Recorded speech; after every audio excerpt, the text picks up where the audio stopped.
Well, as you can hear, I'm absolutely puffing and panting. Seal's just come on the radio. One of my favourite tunes. Be a little crazy. So anyway, as you can see, here's the floor. We're nowhere near finished. We're not even halfway yet. Got as far as the cupboard. So now I've got to move the cupboard over. I actually did this last night, so it's had time to settle in glue.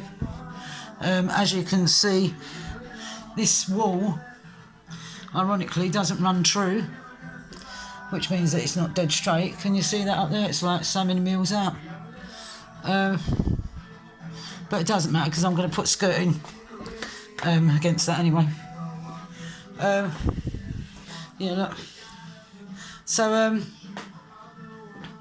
remember what I was saying to you about cutting?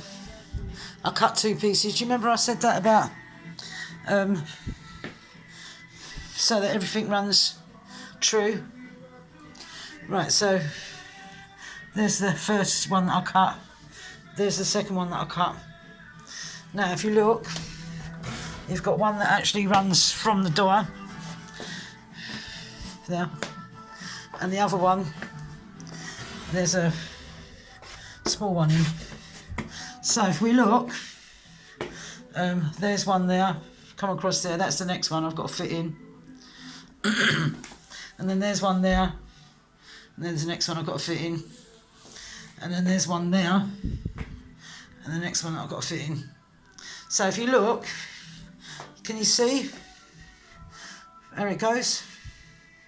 Now, the reason why I've done it in 3s opposed to 2s is because it's a bigger area. So the more brick-like you put in it, the more secure the floor is. It doesn't, you know, it's less chance of it buckling. And as a smaller area, it doesn't matter if you do it in 2s. As in 2s, I mean, look here, if we look here, you'll see you've got one whole one, and then 2 halves. Then one whole one and 2 halves.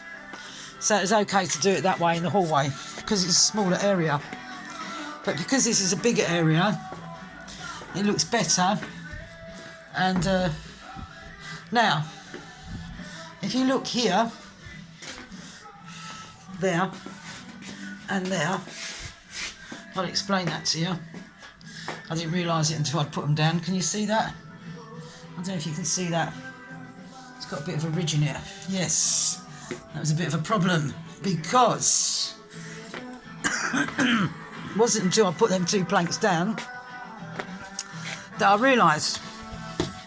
Now,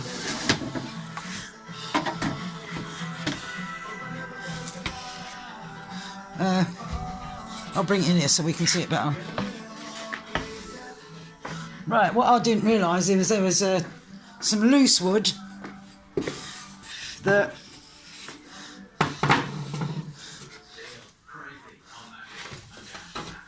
looks the same. So if we look, they look, well, initially they look the same. Now I've got them both next to each other.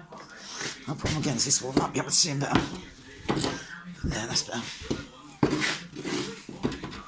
So instead of opening a packet, I just went for the loose wood. And it wasn't until I'd put 2 planks down that I realised, because I'm a bit dopey, that they're not the same make. So although they look the same, they're not, because the backing on this one out of the packet is that, and the backing on this one, which is loose, is that. So as you can see, they're 2 different makes. So that's how we ended up with that little ridge in there, which is a pain in the backside because it kicked everything out just really slightly. Can you, real slight, can you see that? It's really so slight because I managed to correct it. But oh my God, I was on a mission to correct it. And the problem is I'd laid it, because this has taken me 3 days now. I just ain't got the, like I said before, once upon a time, I'd have done this in a day, but I just ain't got the zap. So where's Kobe? Well, Kobe's got a new doggy walker, Hikmet. And Hikmet's taking him for a walk every day at 10 o'clock. And he loves, he's a Turkish chap, very nice man. And so he's sharing me dog with me. I don't know if you can see that, I can see that. But you know what, I'm not worried about it. Just, I think I've made up my mind to move out of London. There's loads of building going on here. Look, the hallway looks like a bomb site. I've dragged the fridge outside the front door, put loads of blankets in it, defrosted it all, cleaned it all out, and cleaned the microwave and everything, and then brought it back in. So I've got to drag that back into the hall, into the bedroom, which is a bit of a killer. But I'm going to show you this. You remember Homebase is closing? Well, they sent us the paperwork over. This is a CAD printout, you know, like of computer printout of what it is that they're going to do. It's going to be called Patchworks. It's going to be residential only. At the moment, this is where Homebase is, and that's all the car park. That's the place where I go, where I love the trees. That's all going to be built on next year. That's already been built on. That used to be a big transformer factory, that, for years and years. And anyway, this is what they're doing. So these 1, 2, 3, 4, 5, 6, 10 floor flats, and a 22 floor. Oh, what we got? We got 1, 2, 3, 4, 5, 6, 7. 7 at how many floors is that? 1, 2, 3, 4, 5, 6, 7, 8. I'm not sure if it's 8 or 10 floors. I think it's 10 floors. Yeah, it's 10 floors. And that one's 20 odd floors. The other one's, that's 20 odd floors, more than 20 floors. The other one's 20 floors. Then there's might be 11 floors, the same as what my block is. But that is what's going to be across the road where Homebase is. It's all going to be walkways. There's going to be no parking, because as you know, they're trying to get rid of parking everywhere. Now, I've also found out about the garage across the road. That's also having blocks of flats put there, tall ones, so it's going to completely kill my vision of that area there. And then also where the library is, they're also putting 60 flats there with shops and communal area, community space underneath. So that's going to be another 10 floors high. So basically this area is going to look like that area up there, where you've got all the flats being built. If you look through my video, you'll see when I was driving through all the flats. But it's the same all over. I mean, they're doing the same thing all over. You know, they're just doing the same thing all over the place. I mean, the landscape of London is changing into tower blocks. So it's time for me to move. As you know, at the moment, I've got a 2-bedroom apartment, which I've lived here for a lot of years now. I moved here from a 4-bedroom house, and I've loved living here, but it's time to move. So I'm going to go closer to the grandchildren, because driving all that way, I don't get to see them as much as I want to. I'm the only nan they've got that comes and visits them. And, well, it's not that their other nan don't come and visit them, but she lives, her and granddad live a long, long way away, so they can't get down that often. And they've also got 8 other kids that they've got to go and visit, so it costs them money and petrol and everything else. The kids are all scattered all around the country. So they're lovely grandparents, I might add. Really nice grandparents. There's the city. Shard. So anyway, yeah, the rally, I won't call it a protest, it's a rally, is going on in Trafalgar Square today. As you can see, I haven't gone. I don't feel well enough to go. I don't know what the situation is going to be there. I've got some friends that are going, so they're going to video and all that for me. So if they send it through, I'll share it with you. Did anyone listen in on the ghost voice? I'll brief through that one very quickly. My son and daughter-in-law moved into that little old house, and they've been there a year, during which time loads of crashing and banging and things have been going on in the night time. Anyway, long story short, the kids restless sleeps, waking up having nightmares, everything else. I mean, I had that when I was there as well, when I was staying there for the lockdown period of 7 weeks. And so my son got a new phone, and he put it on record. It stayed on all night long, and amazingly enough, they recorded a woman's voice talking to my grandson Harrison, the youngest one. And grandson's Harrison, he says, where's my mum gone? But have a listen to it. Have a listen to it. I put two up. I put one up, which is the original, which is a bit... And then my son's friend enhanced it so you could hear it properly. So anyway, long story short, we've had a local priest go round there and bless the house. This has all happened this week. And... well, it hasn't all happened this week. It's been happening, but this week they recorded it. So the priest went round there and blessed the house. He said it's the first time he's ever actually heard a recording. In the past, he's gone to people's houses and they've told him what's happened. This is the first time he's ever actually heard anything. Do you know what? I got an hour almost, well, probably an hour on my own without Kobe. It's like someone taking the kids out. Because as I'm trying to lay this floor, as fast as I'm trying to do it, he's laying everywhere. He's just in the way all the time. It's just in the way. So anyway, I've digressed because I'm terrible for doing that. So the priest came round, blessed the house, and since he's left, there's been loads more activity. So we've spoken to paranormal people, and they said quite often if a priest goes there and blesses the place, the spirits get upset. But I sent a recording off to one of the paranormal people. They're going to listen to it and try and enhance it on their equipment, and they're going to get back to us. So my son and daughter-in-law, they don't want to move. They're quite used to living with ghosts because my daughter-in-law's mum and dad had a house that was over 800 years old. It was an old coaching inn. But they don't have that now. They live in a little bungalow now. And there was always spirits and things going on there. So, yeah, they don't want to move house, but they just want to calm it down a bit because it's no good with the kids having restless nights. The kids, when I was staying there and reading them nighttime stories, they were saying that there's a monster that lives in the cupboard. They've got a built-in cupboard. So, anyway, my son's put a lock on the cupboard and he's hung across on the outside a crucifix, a chain. And... You know, like, what do you do in these situations? Any advice is welcome. And, have a listen in on that. It's you can hear a lady and she says, up, down, and my grandson, you can just hear it on the enhancement. He says, put me down. And then she goes, up, down, down, down, there you go.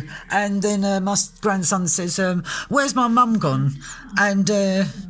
And then there's another very deep voice and it goes, oh, come on. And, yeah, it's all a bit freaky. It wasn't done on a voice box neither. It was just done on a phone. And then after that, because it was like almost 6 hours of recording, and, I just videoed the people. There's no people about at the moment. This is our, we're getting ready for our next London lockdown. Next London lockdown. I don't listen to the news, to tell the truth. I listened to it today just to see how they're terrifying people.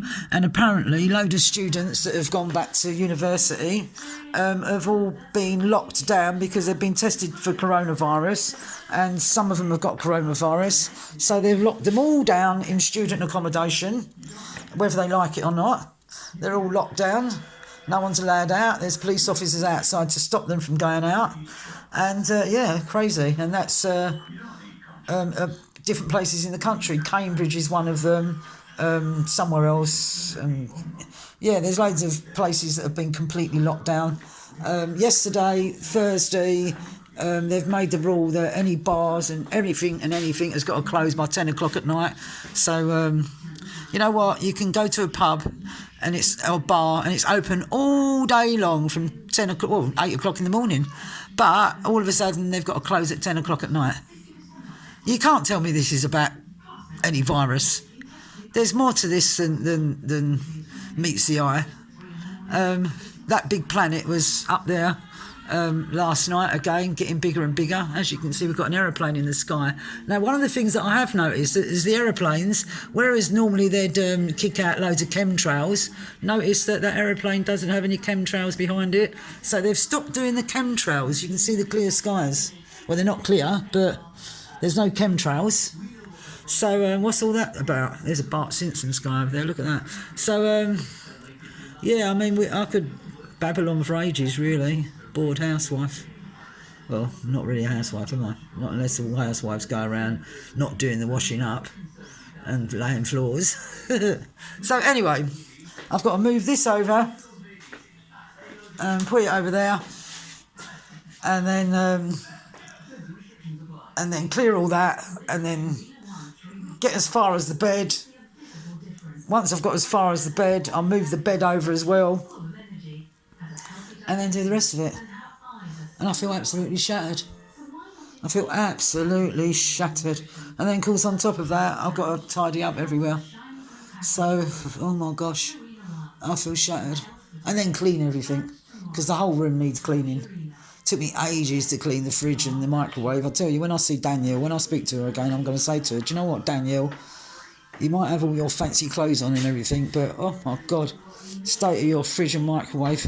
Well, the microwave, I was going to throw it out because it was that bad.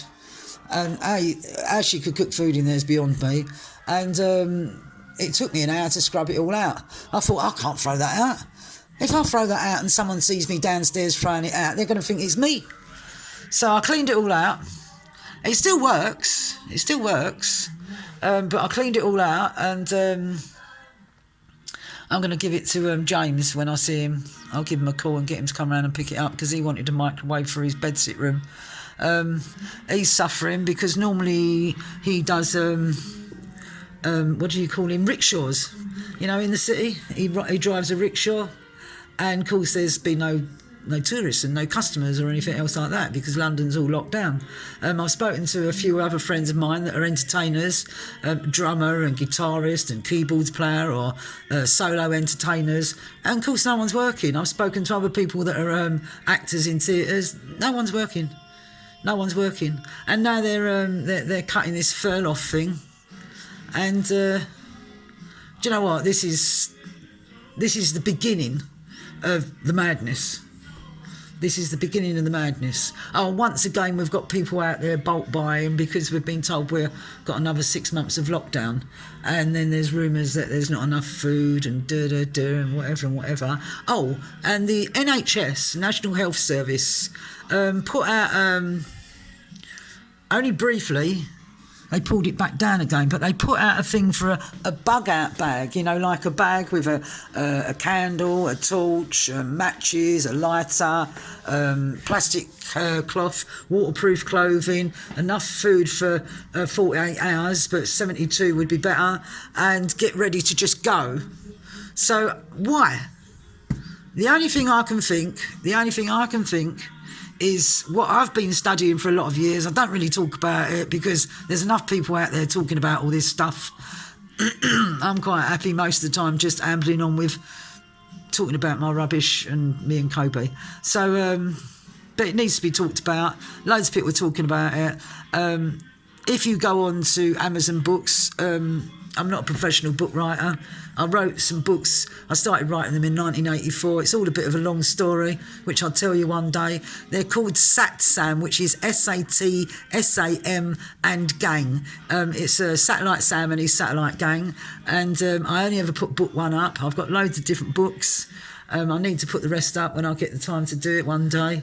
And actually it's had loads of downloads, and it's all about satellites. And I wrote a series of books, started doing it in 84, a series of books about satellites and basically how they control the earth, but I put it into like story form, and And of course, I started writing those years ago, and I've been studying the skies for a lot of years. And to my knowledge, it was in '82 that they see Nibiru, Planet X, whatever you want to call it. My friend told me it was way before then, in the 50s. So I've got no reason to disbelieve her. And apparently she worked with Maggie Pocock at one point, or was in uni with her or something like that. Anyway, she was telling me it was discovered in 1957 or whatever. So anyway, 2 years before I was born. So, either way, this, whatever it is coming towards us is massive. And I don't think that this is just about COVID. I honestly don't, and I think half the world doesn't either. I know it's all about they signed the Trump and Israel and the Muslim states, Arab states rather. They signed the